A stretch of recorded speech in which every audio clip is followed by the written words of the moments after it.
నేను చెప్పబోయేది భగవద్గీత శ్లోకాలు. ధర్మక్షేత్రే కురుక్షేత్రే సమవేతాయుశ్చవః మామకాః పాండవశ్చైవ కిమకుర్వత సంజయ దృష్ట్వా తు పాండవానీకం వ్యూఢో దుర్యోధనస్తదా ఆచార్యౌ ఉపసంయమ్య రాజా వచనమబ్రవీత్ పశ్చైతాం పాండుపుత్రాణాం ఆచార్యహమతిర్జమో యూఢం ద్రుపదపుత్రేణ తవ శిష్యేణ ధీమతా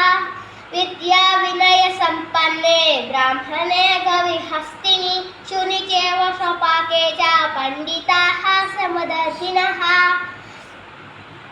నిమిత్తాని చ పశ్యామి విపరీతాని కేశవ న శశ్రేవోనుపశ్యామి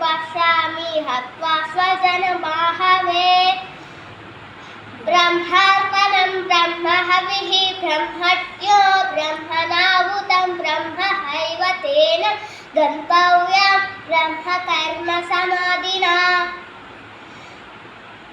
విద్యాహార విహారస్య యుజ్యచేస్య కర్మసు యుక్త స్వప్నావబోధస్య యోగో